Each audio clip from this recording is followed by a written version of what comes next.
If you disrespect everybody that you're running to, how in the world do you think anybody's supposed to respect you?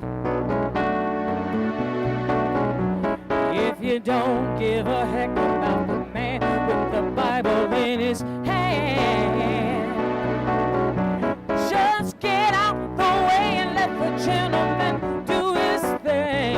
Yeah. Now you're the kind of gentleman that wants things done your way. Pull your pants up, your hips, man. It's a brand new day. So respect yourself.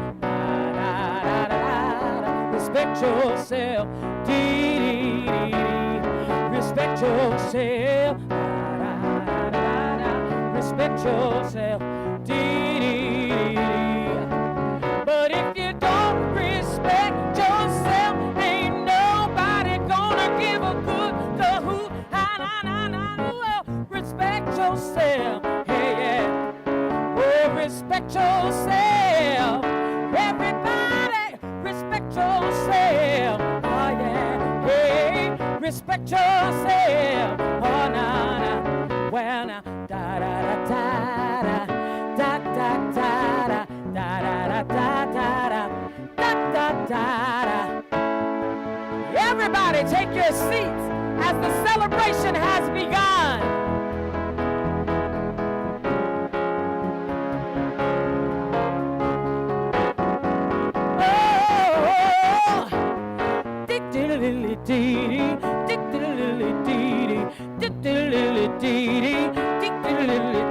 If you're walking around thinking that the world owes you something 'cause you're here, oh my, you're going out the world backwards like you did when you first come in.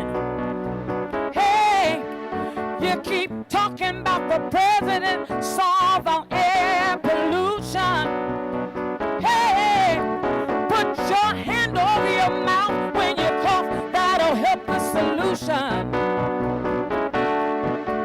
Oh, some cuss around women and they don't even know our names, yeah. And then they think that'll make them a big old man. Hey, respect yourself. Hey, yeah, respect yourself. Everybody, respect yourself. Hey, respect yourself. Oh, if you don't respect yourself, ain't nobody gonna give a good hoot. Nah, nah, nah, nah. Respect yourself. Ujamaa men, respect yourself. Hey, take your rightful place. Yes, and respect yourself. And if you don't respect yourself, ain't nobody gonna give a good hoot. Nah, nah, nah, nah. Respect yourself. Hey, respect yourself. Good morning. Are you awake yet? Hey, now.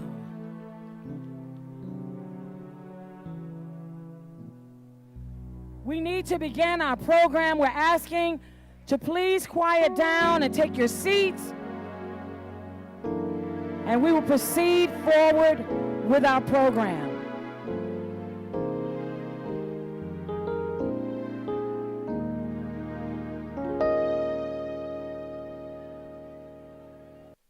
Good morning.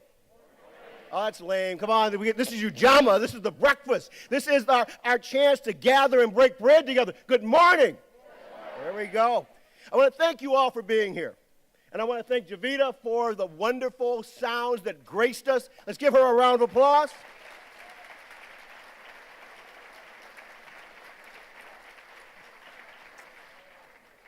8 years ago, Bill Sands, Rick Heidegger, Bill Sverluga, and I had a dream of a place, a home where young black men who had fallen on hard times would find a place of refuge. Yes, it was a dream and it was a hope, but in all honesty, while it was sometimes a bit half-baked, it has worked far better than any of us had ever hoped. We have been delighted to have thousands of young men come through our doors, and I am delighted to welcome all of you to our breakfast with this, our Ujamaa family. Now today we are honored to be joined by several elected and appointed officials in high government office. Would you please rise as I call your name so we can recognize you? Congressman Keith Ellison.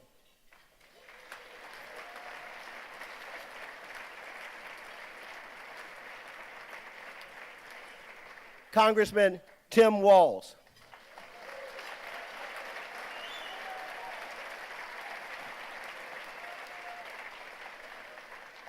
I'm told that Senator Tina Smith has not been able to join us. She's been called back, but let's welcome her also in absentia.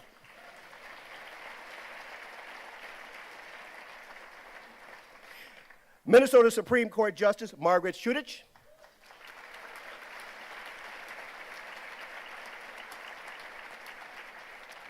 Ramsey County Commissioner Tony Carter.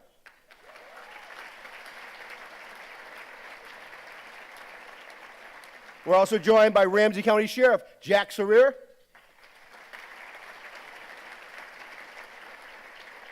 From the St. Paul School Board, Chair John Shoemaker.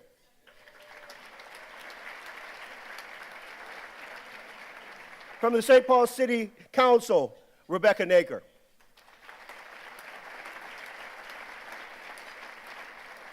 And one of my closest friends, Chief Todd Axel of the St. Paul Police Department.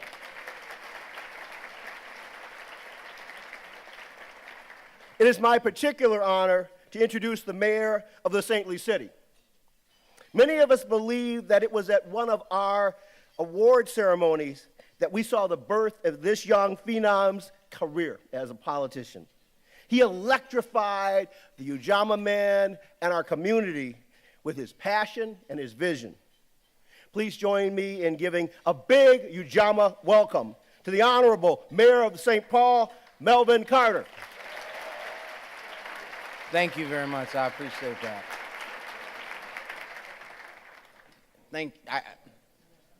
That means a lot to me. I really appreciate that. I'm Melvin Carter, and I'm honored for the privilege of serving as mayor of the most incredible city on the planet, St. Paul, Minnesota.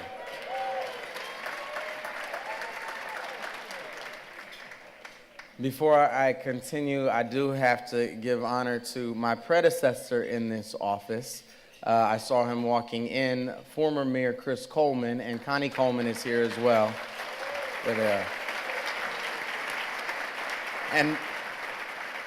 And also our predecessor, former Mayor George Latimer. It's good to see you here, sir.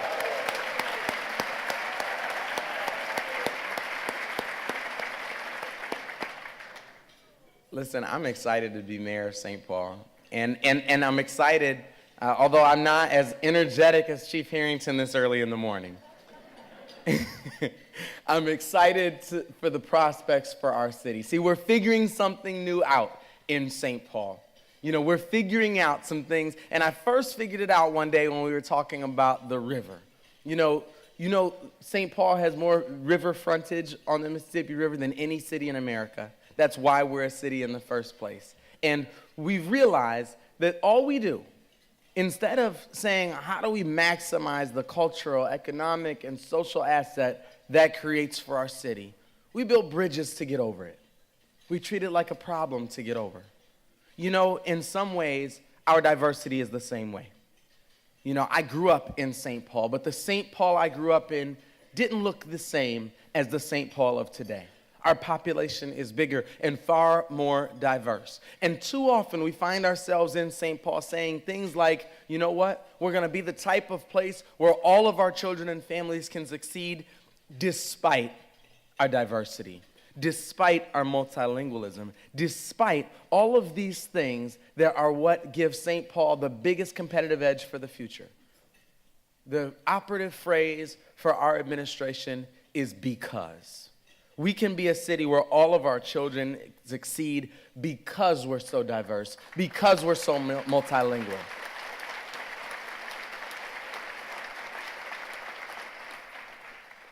Our mantra, I know you've heard it, is building a city that works for all of us. And to build a city that works for all of us, it requires all of us getting a chance to do a part of the building. We've built our 3 core pillars, which our administration is built on: public safety, but through a smart on crime lens, lifelong learning to ensure that all of our children and adults are on their way to a successful future, and economic justice and inclusion. The reason I'm here this morning, the reason I've been a part of Ujamaa Place, I haven't done any of the hard work, but I've been a part of this family since its beginning, at that table where we sat at the beginning, is because this is an organization that sits on the nexus of all 3 of those things. This is an organization that empowers men to take control of their future. This is an organization that connects families to opportunity. This is an organization that supports our public safety through that smart on crime lens that says, instead of figuring out how we can spend every resource chasing people around, let's figure out how we can spend every resource making sure that people are prepared for a job, making sure that people are getting qualifying for a good education, making sure that people are stably housed. And we know that when people in our community are stable, that our communities will be more safe.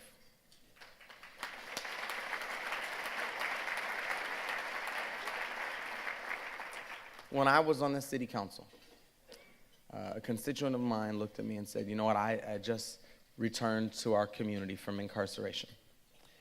And he said, they told me to go be a productive, contributing member of society. He said, Mayor, but I was on the council then. He said, but council member, I have one question for you. If I can't live here, if I can't work here, and if I can't vote here, what is a contributing member of society? And so I am pleased to stand with you, to stand with all of you, to work on all 3 of those challenges that he delivered to me. I'm excited to be a part of the Ujamaa Place family, and I'm appreciative to have everyone in this room as our teammates as we work together to build a city that works for all of us. Thank you very much. I do want to thank the mayor again with another drop the mic speech on the half. My name is Otis Zanders, and I have the pleasure of serving as the CEO of this outstanding organization. Thank you.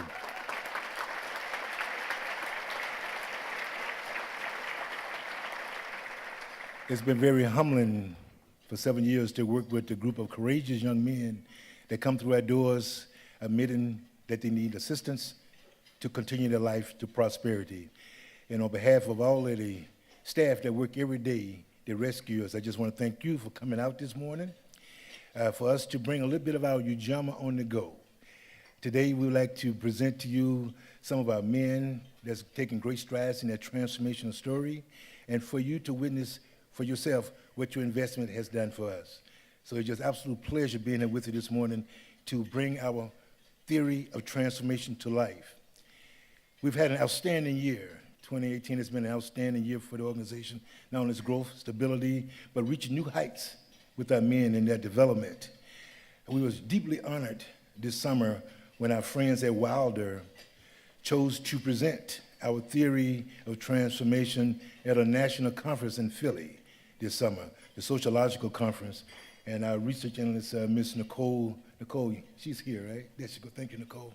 But the idea that we have a model that we know that's effective, that's a great investment, and a good return on it as well. So it's just powerful.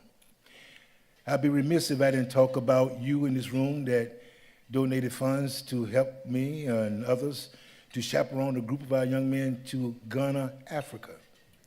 And I bring back information to let you know that Ghana is not a shithole country, my friends.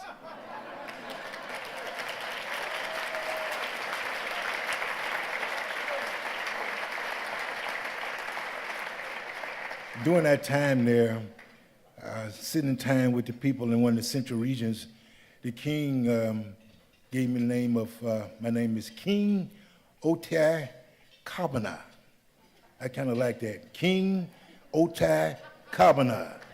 You know, I called my wife and told her that I am now King Otai Kabana. She told me to come back, somebody need to mow the grass, you know, so she was not impressed. But we here take a page from the gospel and talking about least of these. We're talking about the least of these, talking about arguably the most vulnerable population in our community here. And it's because we serve, it's because of you. And I just want to just a couple of thank you before they pull me off the podium. We've had a great 3-year run. I just want to thank the president and the staff of St. Thomas University, as well as Dr. Tynan from the Office of Inclusion and Diversity. They've been a great host for us for 3 years and made us synonymous with our growth, as well as trying to be a community partner with them. Of course, just thinking a lot about our board here, and under the leadership of John Harrington. John has just been a great friend, mentor, a lot of leadership. He likes to give me a very hard time. He busts my chops regularly. And he come back with, do you want to go to the Lynx game? No, I don't want to go to no game with you. Now, you know, but during this time, I appreciate the leadership and the guidance that we had forward here. And also in the table captains. This year, Ms. Ellen Brown and Christine Beckman, thank you for your work on the table captains here.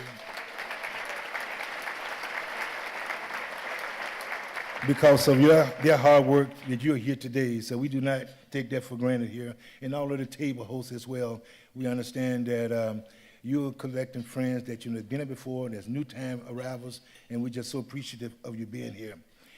As you noticed from the screen, we've had some corporate sponsors this year that have contributed mightily to this breakfast to make sure that the resources that we get goes right back to our men. So as we have this Ujamaa on the go, I want to appreciate all the sponsors that you've seen on the board that have helped support this breakfast today. And also, I go without talking about our first ones that believed in this concept, that believed in equity, that assist us with this tremendous vortex that we're in, working with racism and poverty. And that's all the beautiful people here from the foundation world that has contributed mightily to our growth. And a lot of you here today, and I can't thank you enough for being here.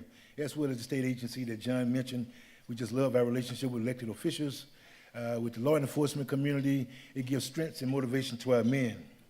And also, but our individual donors, we appreciate you so much, that you to give unconditionally, Barbara Washburn.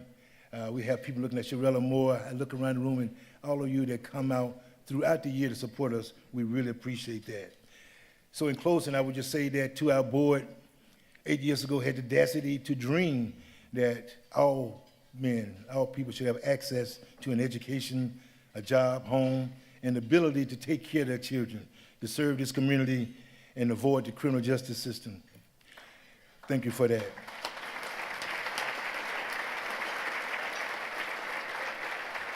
From that work, I leave you with the quote from the Gospel of Matthew.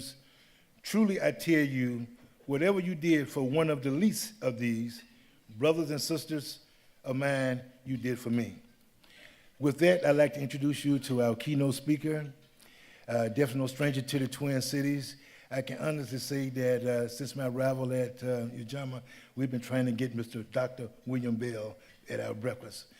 I got a chance to get introduced to him at another conference he was at 6 years ago, and he got blew my socks away with his passion and the way he delivered his message there.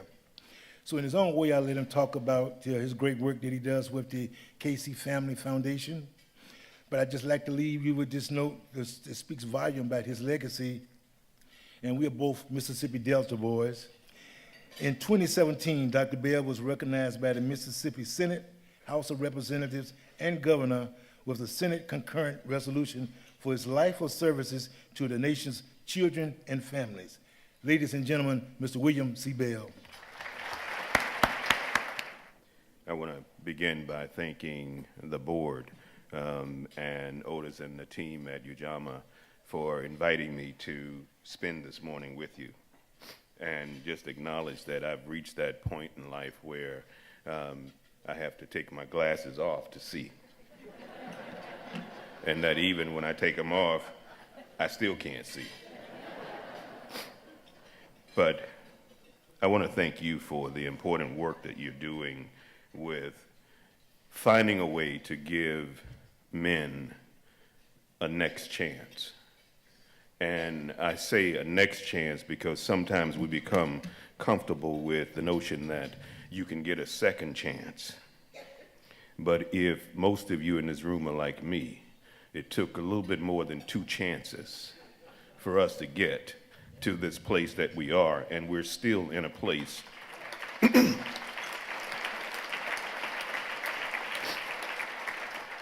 and we're still in a place of becoming, because we haven't become yet what we will become.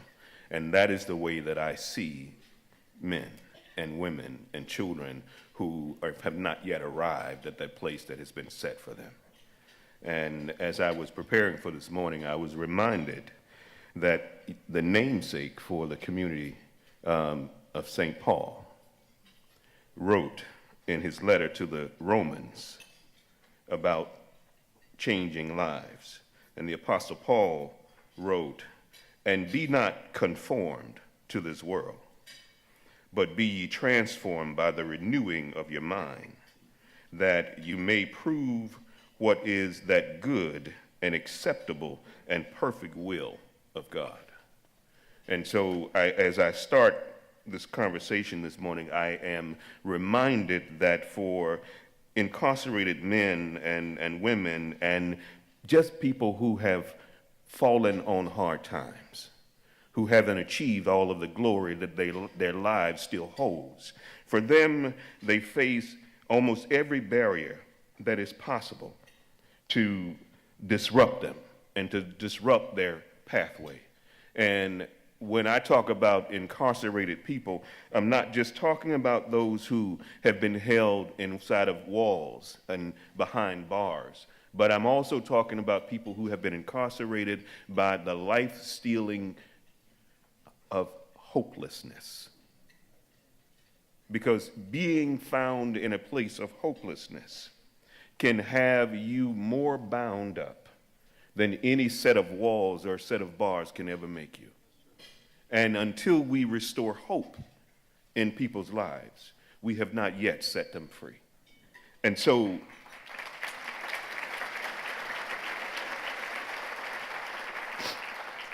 when they face the circumstances of no place to live, when they face the circumstances of I can't vote anymore, when they face the circumstances of I don't have enough education to get a job and I can't seem to find my way, I've been released, but I don't even have enough money to make it through the next week.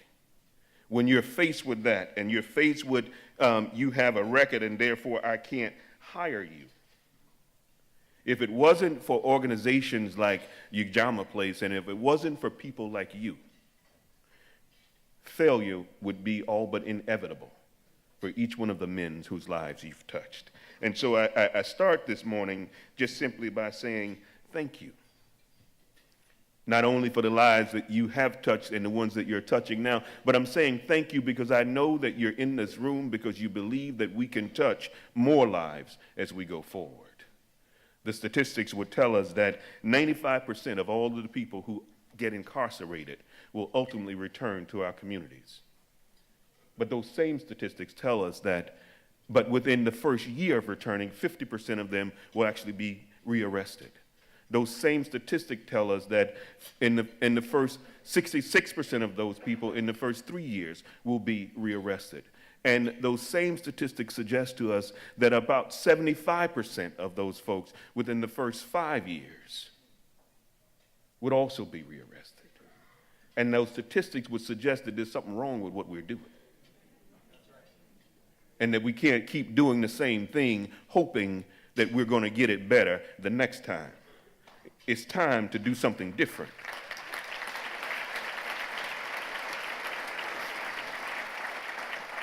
And yet, before we decide that we're at least 25% successful, I don't want to suggest to you that the 25% that don't get rearrested succeeded. Because many of them are dead. Because the community that they were taken away from didn't change for the better while they were gone. And they are not prepared after they've been away to come back and be a part of making it better. And so for me, I thank Ujamaa Place because you're on a pathway that says that if we don't turn around, I think about what they said about Noah after the flood.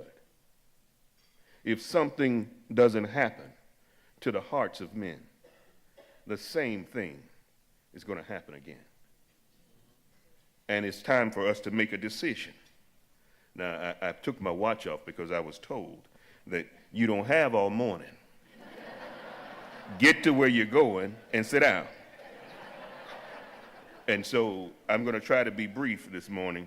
I told the timekeeper who's going to be waving those flags in the back, I don't have my glasses on, so I can't see you. But what I want to say to you this morning can be summed up in 3 words: purpose, perspective, and possibility. These are the 3 components of the transformation process that are required to work together if we are going to succeed, not in us transforming somebody's life, but in us helping them to transform their own lives. And let's first talk about purpose. As donors and in this room, as supporters in this room, as staff members in this room, it's clear that your purpose is to be a conduit, to be a vessel through which resources and opportunities can be passed on to those whose lives need to be changed. But essential to being able to live a transformed life is to have a renewed sense of purpose about who you are and about why you are who you are. A sense of purpose provides a life pathway to follow, and purpose drives us and sustains us as we have a quest to find meaning in our life. How many of you know what it feels like to wake up and wonder, why am I even here? What worth do I have? Can I even do anything for my children? Can I even do anything for myself? And I would say to you that in the transformation process, there are 3 aspects of purpose that we need to focus on and that we need to get a handle on. How do we make this happen? And that first aspect is restoration. We need to find a way to restore that which has been taken away, to restore that which has been lost, and to restore that which has been forfeited by a person's own actions. Because when we run afoul of the law, we should not blame someone else for what we did, regardless of what our lives were like. Because not everybody who lived the same life that I lived did the same things that I did. So there is a circumstance and an element of choice and decision making. But in restoration, we can help restore the capacity to make the right decisions. And the second element of purpose is reclamation, or reclaiming that which has been taken away, reclaiming your right place, reclaiming that which is your birthright. And the third aspect of purpose is repatriation. Now, most of us think about repatriation as bringing one back to their country, or bringing money that, like me, you guys, I'm sure, having those offshore bank accounts that you want to repatriate to this country. But repatriation is about helping the person return home. You see, a man who does not know home is incapable of being at home. And even those of us who have the capacity to take vacations, and so you're away from home by choice, there comes a point in time, regardless of how much beach and sunlight and ocean you have around you, something inside of you says, I need to go home. And when you have no home, it's hard to know who you are. And so as we are looking at restoration, we need to help to restore each of these men to their family, restore them to their community, and restore them to that place where they know that they are in full control of their own destiny. And I call it a process because there are no 5 or 6 counseling sessions, no 5 or 6 meetings that you can go to that will complete this process. This is a process that you will endure for the rest of your life. And we need to get to a place where every man that we are seeking to restore, every man that we're seeking to help transform, can say with conviction and can say without any doubt, I am reclaiming myself. I am reclaiming my children. I am reclaiming my family, and I am reclaiming my purpose. I am finding my way back home. I am reclaiming my right to life. I'm reclaiming my right to happiness. And I'm reclaiming my right to the pursuit of happiness. And we can play a significant role in helping them to do that. But the thing I want us to understand as we walk away from this morning is that when you help men, you have an immeasurable impact on the future of their children, the future of their families, and the future of their communities. And there is no such thing as a throwaway life. The Sentencing Project suggests that there are 10 million children in this country, most of them under the age of 10, who have experienced the incarceration of a parent. And so when you change his life, you are in the same process changing their lives. The second component of transformation is that of perspective. You see, for the formerly incarcerated, this means changing the perspective that he has of himself. It means helping him to believe in himself and helping him to see himself in this world as he would like to be. And it means helping him to see himself as a man of value, helping him to see himself as a man with skills, helping him to see himself as a man with talents, helping him to see himself as someone who has something to contribute. And as a Ujamaa donor or a Ujamaa team member, you have an opportunity to help him change that perspective. And changing, we also need to change our perspectives. You see, changing our perspective requires us to think about what we see when we look at one of these men. You see, what we see with our eyes is one thing, but what we see with our minds when we look at someone through our eyes is a different thing. Because the eyes cannot ascribe meaning to what we see. It is what's in the mind, the preconceived notions that are already invested in the mind, the preconceived notions that are already embedded in the heart that gives meaning, that ascribes meaning to what we see with our eyes. And I have been saying for some time that what you see when you look at me has more to do with who you think I am, has more to do with what you think I'm capable of, and has more to do with what you're willing to do to help me than anything I could ever do or say. What you see when you look at me. If this same William Bell had walked in here with his Jordans with shoelaces untied. Now, I don't wear Jordan, just in case you didn't know. Nothing against Jordan, nothing against Nike. I just don't wear them. But if I'd walked in here with holes in my pants, with no shirt, no tie, with maybe cut off sleeves, and my Yankee cap, which I did have on when I came in. But if I walked in here like that and you saw me, would you have had the same impression of me that you had with all of those wonderful glorified words that are written on pieces of paper about what I've done? But what I've done is what God has blessed me to do. It is not necessarily who I am. Who I am is the little boy who was born in rural Mississippi. What I am is the little boy who was living under the old times of plantation ownership that said that if your family can't work, you can't live in the house that we own because this is our land. They called it sharecropping, but it wasn't sharecropping, it was just cropping. Because we didn't get any of the money.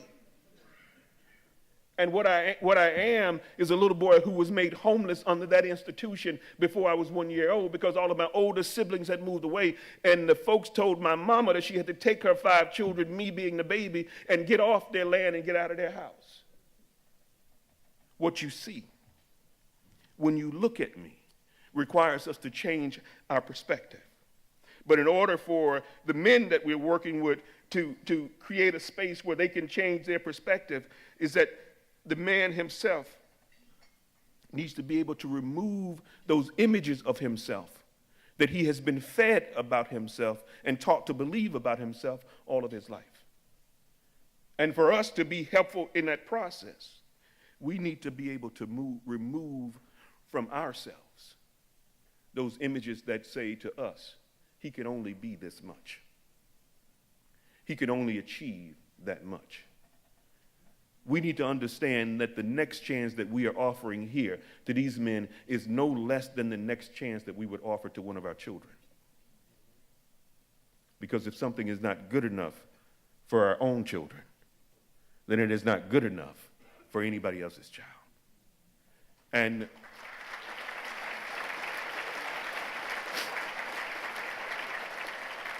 the third component of transformation is possibility. I dare any one of you to believe in the possibility of a transformed life and to believe so deeply in the possibility of a transformed life that you would commit this morning to not only just giving your money, but giving yourself. Giving of yourself to engage in helping to transform one life. Because the return on that investment cannot be measured in what you've given to the least of these, my brother. But I dare you to rise up this morning and say, I'm going to give like I've never given before because my future depends on it. And the reality is, all of our futures depend on each one of us. The sign is up. My watch goes back on. But what I want to just say to you is that this type of transformation is the hope that we should have for every woman and every child and every man. She said that he couldn't see the sign, but I can play a tune. He can hear that. But this is the hope for every Ujamaa man, that we live because you live. We succeed because you succeed. We are who we are because you are who you are. Thank you for inviting me this morning. May God bless you all.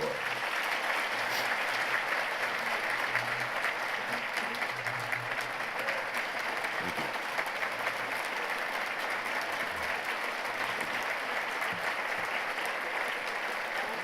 Thank you. And I have the pleasure of inviting to the podium Ms. Lee Buckley. Thank you very much.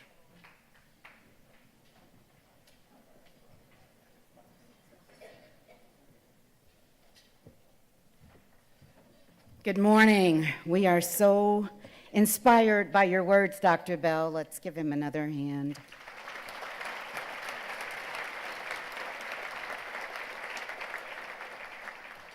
For 4 straight years, I sat where you sat. Today, I stand here as the Ujamaa Place Chief of Operations.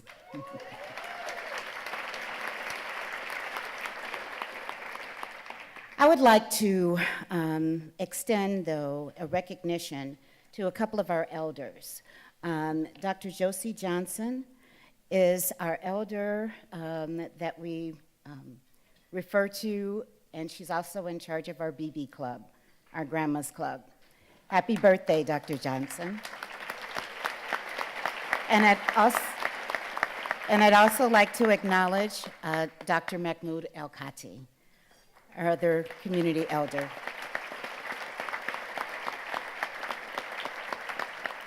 So when men come through the doors of Ujamaa Place, we want them to see hope. Thank you, Dr. Bell. We want them to see hope all around them.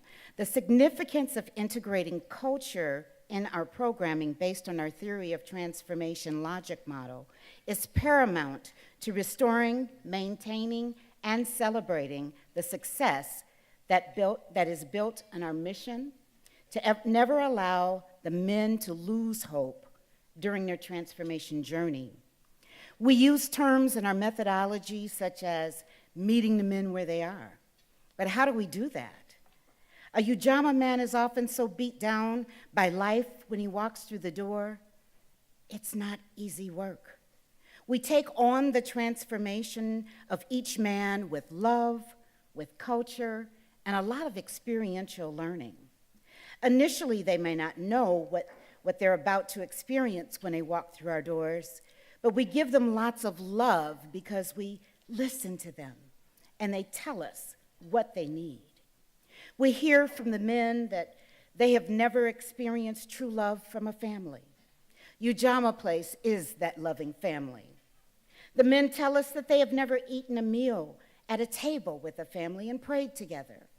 Ujamaa Place sets that loving table 3 times a day for our men to be nourished physically and spiritually. It doesn't matter what faith they are. They are nourished spiritually through the brotherhood of love and hope. Trauma is something we address daily with our Ujamaa men. It's a symptom of dangerous life on the streets where they're exposed to homelessness, violence, substance abuse, and many things that we would never understand unless we walked in their shoes. We focus on a journey of hope using our 7 programs and 37 services, including experiential learning that provides pathways to success in every step forward. Experiential learning provides or promotes innovation, entrepreneurship, and economic independence through partnerships like the Entrepreneur Project, described on your table tent, and funded by a grant from the Davis Peace Project led by Ujamaa intern Ayan Natala. The House of Hope Presbyterian Church, who provides scholarships to Ujamaa men who attend the St. Paul College. And the Minnesota State Fair and Cajun Life and other employers who employ Ujamaa men through paid internships. It's a tough road to overcome. The barriers our men face are tough, but these community partners, you and others, are critical for the success of the Ujamaa men as they advance through their individual transformation plans. Today, you will hear 2 stories about the experiential learning journey from Ujamaa men. I would like to introduce DeMarcus Ford, Trevante Given, and Tamon Robinson. Actually, Tamon is working, so he couldn't be here today. And they're members of the Ujamaa Place Film Club. So speaking on behalf of the film club is DeMarcus Ford.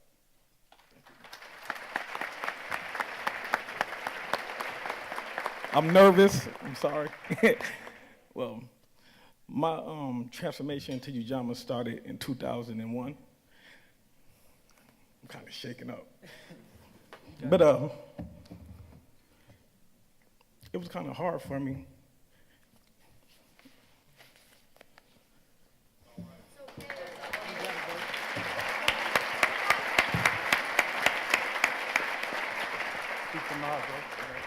Well, I came up here in 2001 from Rock Island, Illinois. I lost 9 parents to murder. I lost 2 from suicide, and one of them, he's in jail for the rest of his life. I grew up in a church family, and I would talk comedy. All I knew how to do was make people laugh. I kind of lost my way, I hurt my back in 2014. I was going through a lot of stress and drama. I had to get custody of my daughter, and I ended up winning custody, full custody of my daughter. And I'm like, I don't know what to do with her. I called my mom, and she was like, shut up. So I'm like, so I didn't know how to raise no little girl. So I was like, I need a job. I got a car accident. I was working full time. Now I'm working on call. So I'm like, man, I got to do something. And one of my friends told me, like, go to Ujamaa, and they can help you. So I was like, yeah, okay, whatever. I went, and it was kind of weird because everybody was nice. I'm like, what is it? Like, everybody friendly. And he told me to come in, sit down, and his name was Brother Lou. And he like, we're gonna do a power hour, and somebody's gonna speak. And I'm like, yeah, whatever. So I'm like, I'm just gonna do it, whatever. I just want to get a job and get out of here. So, and he said something to me. He was like, you can't never find out who you are until you find out what got you stuck, and then change yourself and do better. And when he said it, I was like, because I was always stuck on the past and pain. So I'm like, yeah. I'm like, it made sense. So I came back and I heard another guy speak, and he was just like, you got to just erase everything that you ever been through and do it again. So I'm like, yeah, you know what? Okay, that's what I'm going to do. So I started coming to Ujamaa more, and the first 2 weeks, I went on the computers, and I was just searching for jobs. I found the job. I've been working that job for 3 years now. And, yeah, thank you. And I knew what my gift was, and I knew I was good at comedy and acting. So I met Stevenson. I think I was like a third person on this caseload, and he was like, DeMarcus, if you need help with this, I can help you. And 2 weeks later, I kid you not, he was like, listen, we're gonna start a film class, and I need you to help me with it. I said, okay, and I did it, and I didn't understand what we was gonna get out of it, but I knew I was good at writing and telling stories, and I knew couldn't nobody do it better than me. That's what I thought. So I came to a point where I was looking online. I wanted to test my skills because we ended up doing a class for a whole year, and we met Dan, and he was teaching us how to write a script. I knew how to write, but I didn't know how to write it into like visuals until a year or two ago. So now that I did that, I entered into the Minneapolis 48-hour film project, and I didn't know what it was, and I didn't know you had to write a film, direct it, edit it in 2 days. So everybody else looking at me like you crazy. I'm like, man, I got this. Trust me. So we get there, and they're like, you got 2 days, and we had to pick out what we were going to do out of a hat. And we end up doing it, and it took 2 days. It was nothing to me, but Trey was mad at me. But we end up doing it, and I was like, wow, man, I don't think I want to do it no more. You know what I mean? Because it was just so hectic. We ended up shooting a wedding and everything in the film, and man, it turned out real good, man. And I'm just happy to be a part of Ujamaa, be a part of the family. And, yeah, thank you, guys. Thank everybody for being here. My family, my daughters. Thank you, guys.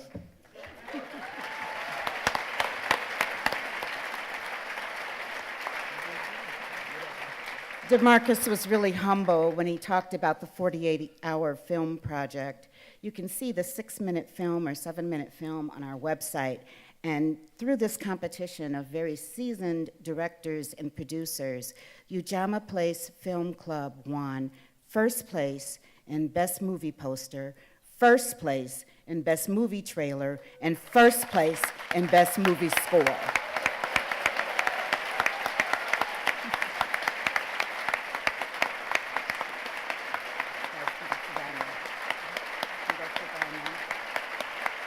Thank you.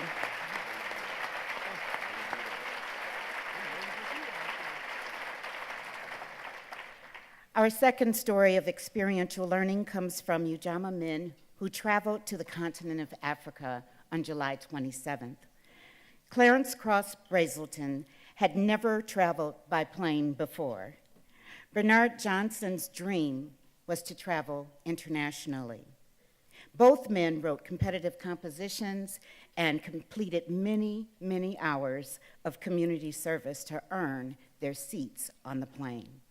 The journey to Ghana was led by Dr. Atika Tyner, Vice President of Diversity and Inclusion at the University of St. Thomas, to teach Ujamaa men about the history of Ghana and how Ghana connects with their cultural roots.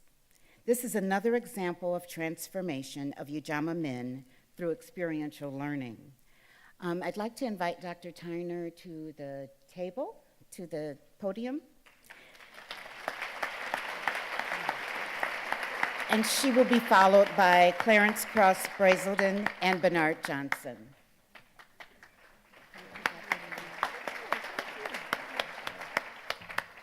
Now, I got a little worried. I'm like, I must be sharing notes with Dr. Bell. I had some similar themes, and sometimes we say preaching to the choir, but I hope our challenge today is to be a part of the choir. Be a part of the choir, not just sometimes I hear about this idea of allyship, that I'm with you, but I really want us to be abolitionists for justice. Do you know the distinction? The distinction means that we must take a stand and deconstruct the very systems that create oppression and injustice. So I hope when you leave this place that you modify your vocabulary a bit and say, how can I be that abolitionist for justice to break down those barriers related to mass incarceration and create new opportunities in our community? But when I think about Ghana, Ghana gave me life. Ghana found me. I had a student, and she's in the back. I'll ask her to stand. Monica Habia, can we give her a round of applause?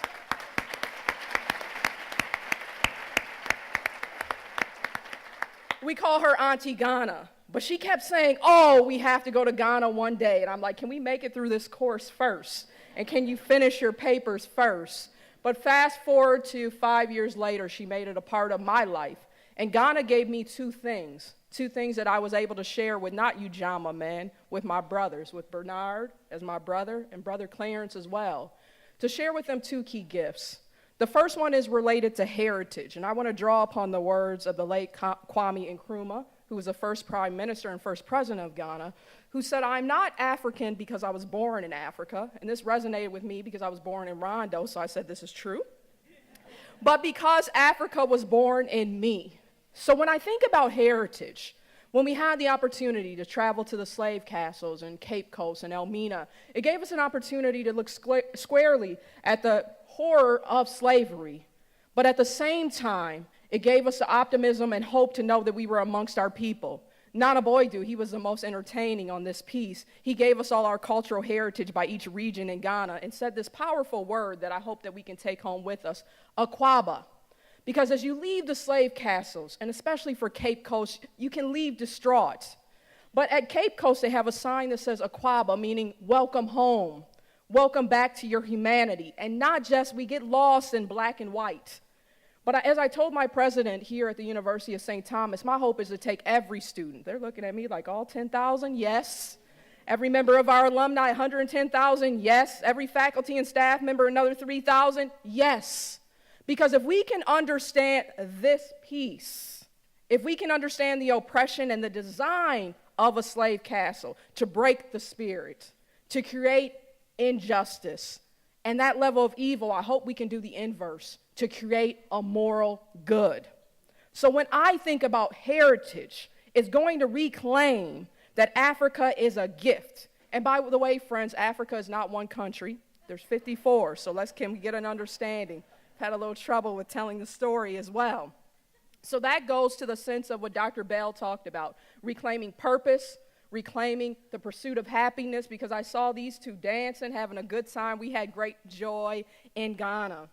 And my second word, another quote from Dr. Kwame Nkrumah, I think will help us. He's pointing, and you can see when you go to the mausoleum, he's pointing forward. And he said, forward ever, backward never. That's really a message for hope for Ujamaa men. By definition, hope is about believing that something good will happen. But what I've seen over the years in serving on the board of Ujamaa Place and volunteering with Ujamaa Place is a clear sense that hope that Ujamaa Place provides is knowing that something good will happen. And I think of the message of the king. As I looked at the picture, I was smiling. We had an opportunity to meet the king of Akwamu Kingdom. And I know sometimes in hip-hop culture, which I was birthed out of, we say king and queens just kind of casually. No, literally, I mean the king. And so the king with the capital K, he reminded us, he said, oh, and he was looking very stern. So I'm like, did I not address him? Was it your excellency, your honor? I would have thought I was in court. I didn't know where I was all of a sudden. But all of a sudden he said, well, I'd like to join Ujamaa Place. I'm like, woo, great invitation. Yes, you can join our board and be an honorary board member. I stood up fast. But he said it's really about a hope to know that in living out the spirit of Ujamaa Place means that you're a conqueror of all conquerors. Did you hear that? That's what the theory of transformation is about.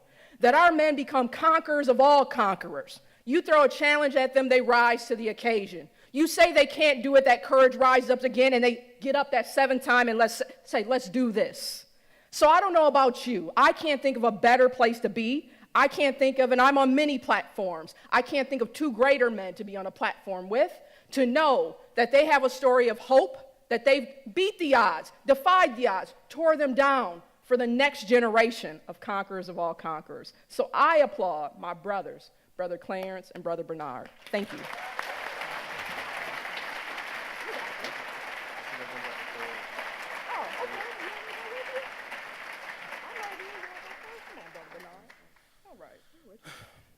Hello. Good morning. Be honest with you, I wasn't prepared for this. You're always prepared. I James wasn't Brown prepared for said we this. ain't got to get ready if we stay ready. We're ready. All right, okay. Ready. Well, I honestly don't know what to say right now, so I'm gonna just speak from the heart. I've been in Minnesota approximately 2 years now. When I came up here clueless. I had nowhere to go. I knew no one, and I had nowhere to go. I came up here of faith because I got tired of living the life that I was living and going through the stuff I was going through. Mom deceased, grandma deceased, stepmom deceased, and I had no hope. So I was never a religious person, but I always was a spiritual person. So God always had his hands around me, and that's how it was led here in Minnesota. So with that being said, when I came down here 2 years ago approximately, I had to go to a shelter because I had nowhere to go and I knew no one. So I went to the shelter. I ran across a couple guys that I was, just interacting with, and that's how I found out about the Ujamaa place, the program. And then he was just giving me more information on that, and it just sparked my interest because when he mentioned that it was like a transformation for, guys that's trying to do something with themselves, it sparked on my interest. So the next day, he specifically brought me to Ujamaa himself. And from there, I didn't look back. And just to elaborate, as far as, like flying international was like one of my dreams. I've been to places, but I never thought that I, get to see it like firsthand. It was crazy. I don't even know what to say, but I got on the plane, I was relaxed, and I felt like I was doing something. And when we finally made it to Ghana, I don't know, it felt like I was already a part of, I don't know how to word it, it felt like I was already home in a way, because how they welcomed us home and how they were so welcoming, it was something that I was definitely not used to. And one thing that I learned from the Ghana experience is being grateful for what you do have, because what you have might not mean a lot to you, but to other people, it can be treasure, so I'm very thankful for that. Thank you.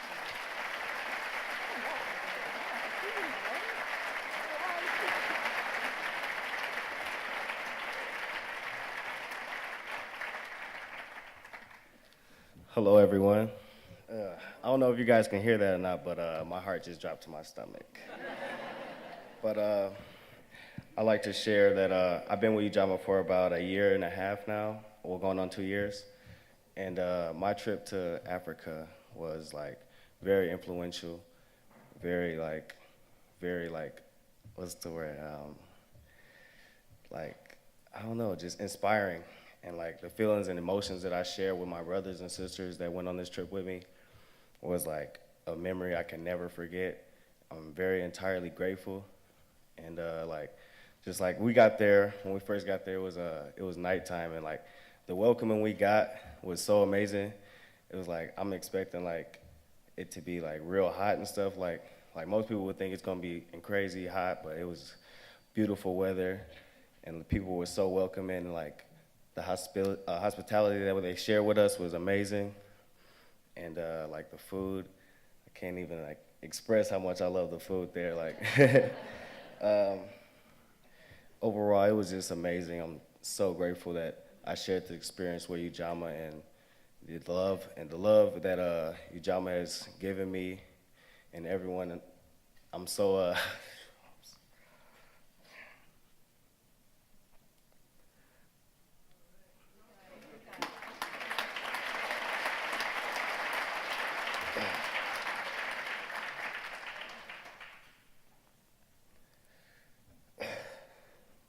just the love that Ujamaa has given me is just unfathomable. Like the experiences and bonds I built with everyone. I could never ask for like a better family. It's like a family, it's a home away from home. And I'm just entirely grateful. Thank you so much, everyone.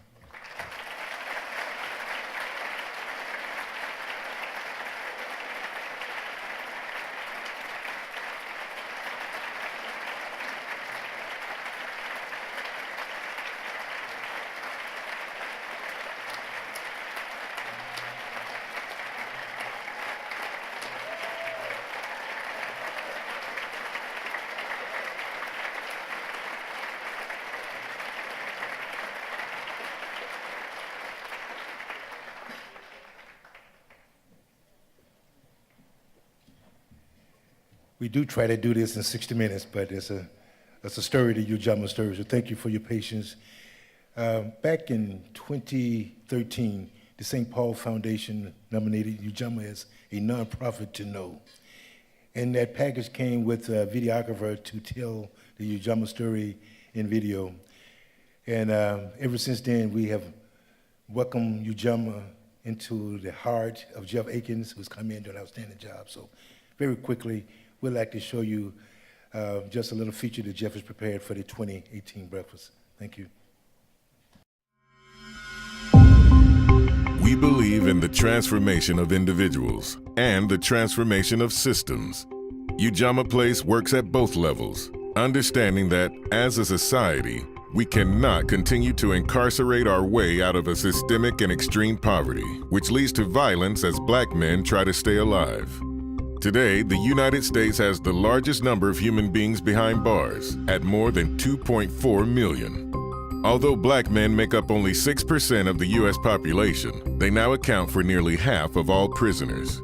African American men are 23 times more likely to go to prison than white men, and those without a high school diploma are particularly vulnerable.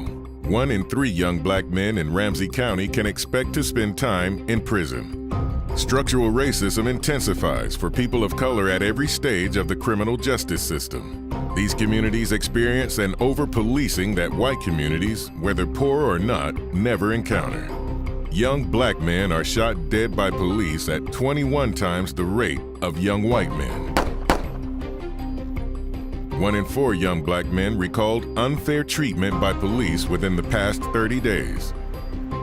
And once they serve their time, these men are released from prison and expected to find work, stable housing, contribute to their community, and provide for their families. Yet, as former convicts, they face discrimination in applying for jobs, housing, and public assistance. Many are barred from voting for the rest of their lives. Without a support network, food, and secure housing, the likelihood of recidivism is high.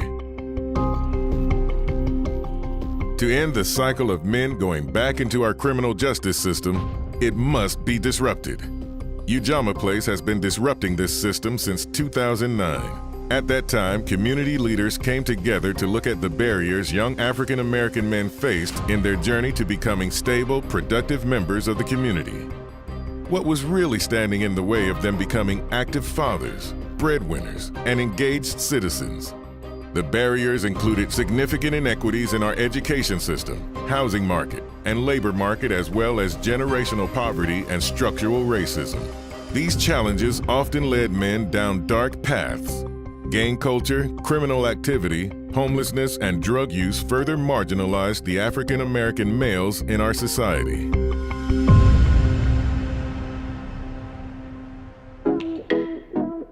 Ujamaa Place provides a supportive and demanding environment where men can progress from dysfunction to healthy behaviors. In partnership with African American staff and volunteers, many who have walked the same difficult paths of our Ujamaa men, they develop a plan to move forward with their lives. Ujamaa provides the education, workforce training, and skill development necessary for success. And the Ujamaa men are responsible to take concrete steps to begin to change their lives. Ujamaa's programming is holistic in nature, with wraparound services under 7 programs. At the end of 2017, 437 participants were enrolled and eligible for Ujamaa classes, services, and curriculum. 167 in the education program, 118 in the housing program, 87 men in the employment training, and 65 men in the behavioral health and wellness program. Ujamaa graduated 72 participants in the construction trades training and 30 participants in 3 entrepreneurship training class cohorts. In 2018, Ujamaa's employment training continues growing with partnerships and funding, giving these men and employers the support services that are required for long-term economic success. The result? Ujamaa has gone from serving 10 men per year to almost 500 each year. And for every dollar invested in Ujamaa Place, there is a $6 savings in criminal justice costs to the taxpayers and an estimated net gain for society of approximately $4 million.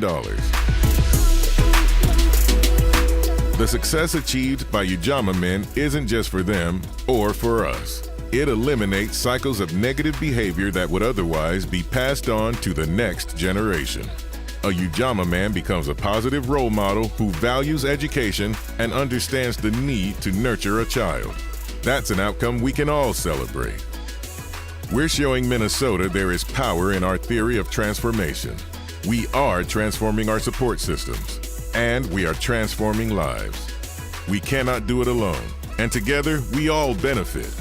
We ask you to join us. Donate at ujamaaplace.org.